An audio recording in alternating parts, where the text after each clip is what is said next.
qatnaşsaq rostilla bo'lamdikan? Elbette. Çünkü padişahımız Şir alileri Mürşap Akan bilen Mahire Adem bilen alaqılışıp ulanın ruhsatını yaptı. Qaranglar, bizga hozir allaqachon Mashrab maydoni kirib bo'pti. Adamlar turda salom beraylik. Assalomu alaykum.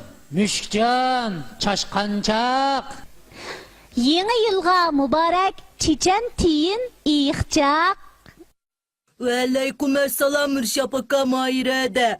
Padişahımız Şir alilerinin deyişçe insanlar yer şardaki en muhabbetlik canlıkken eğer insanlarda muhabbet bulmuşsa alem karanlık bitip biz ayvallahımı talap etki uçraydıkkenmiz. Meşrep sorunu insanlar içindeki Uygur kavmi icat kılan muhabbet, yaxşılık taktıdığan adamların edep, ahlak, ilim, marifet bilen terbiyeleydiğen katı mektepken. Bu mektepte ballamı, çoğlamı okuydukken.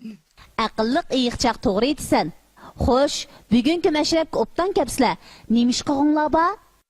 Menda baqay.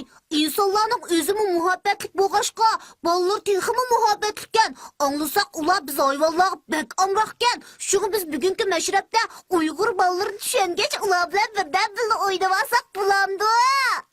Albatta, undaq sizlar 4 yoshlik o'g'limiz Mafruzning naqshisini anglag'ash, uning bilan billa usul o'ynanglar. Mashrabdan xushallik tepinglar. Mafruz chiqdi.